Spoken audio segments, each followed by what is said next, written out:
ईशा जी, आप यहाँ क्या कर रही हैं? मैं नौकरी के लिए आई थी, मुझे नहीं पता था ये तुम्हारा ऑफिस है। मुझे पैसों की जरूरत है। उस दिन सूरज की ताई माँ की सबके सामने बेइज्जती हो रही थी। माहौल इतना बोझिल था कि जैसे हवा भी रुक गई हो। हर कोई अंदर से टूट रहा था, लेकिन कोई कुछ कह नहीं पा रहा था। और वहीं खड़ी थी ईशा, दिल में तूफान, आंखों में आंसू, पर आवाज पूरी तरह खामोश। वो चाहती थी कि सब कुछ रोक दे, सच बता दे, लेकिन उसकी मजबूरी उसके कदमों को जकड़ चुकी थी। उसकी यही खामोशी सूरज के दिल में एक और गलतफहमी पैदा कर देती है। सूरज सोचने लगता है, ईशा बदल गई है, अब वो पहले जैसी नहीं रही। उसे लगता है कि ईशा अब अपने पिता गुलाब सिंह की तरह सख्त और बेरहम हो चुकी है। लेकिन सच्चाई इससे बिल्कुल उलट होती है। ईशा पत्थर दिल नहीं थी, वो हालात से हारी हुई एक ऐसी लड़की थी जो चाहकर भी अपनी सच्चाई किसी के सामने नहीं रख पा रही थी। उसके दिल में आज भी सूरज के लिए वही प्यार, वही सम्मान जिंदा था।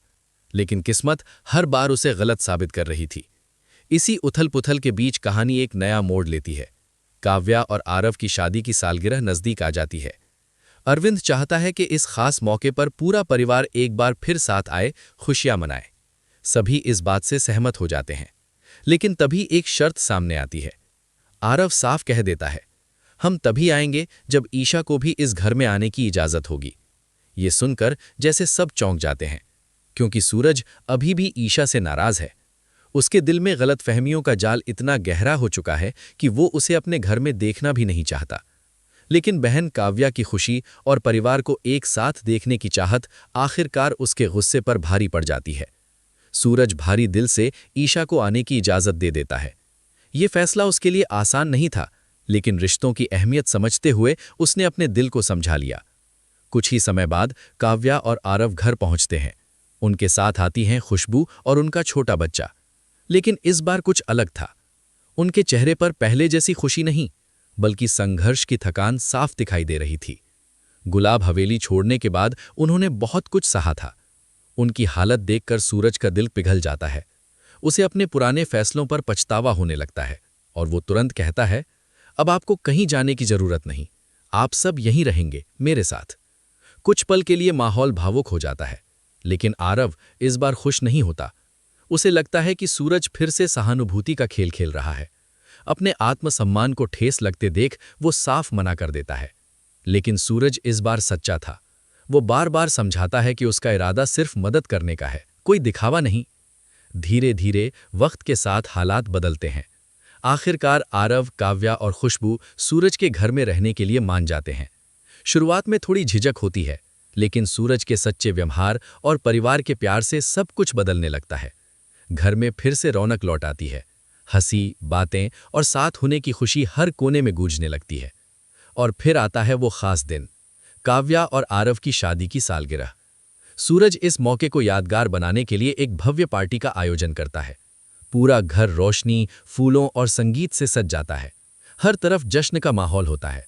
और इसी पार्टी में सूरज एक और बड़ा फैसला लेता है। वो ईशा को भी बुलाता है।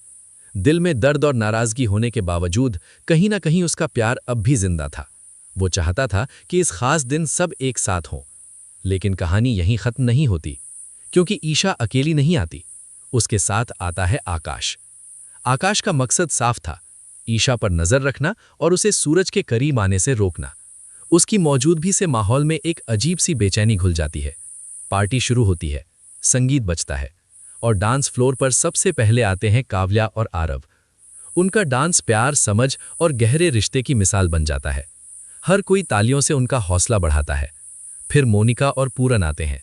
उनका डांस माहौल को और भी खुशनुमा बना देता है। सब कुछ बिल्कुल परफेक्ट लग रहा था। लेकिन तभी आकाश माइक उठाता है और ऊंची आवाज में कहता है, मुझे पता है आप सब इंतजार कर रहे हैं कि मैं और ईशा साथ में डांस करें। ये सुनते ही जैसे समय थम जाता है।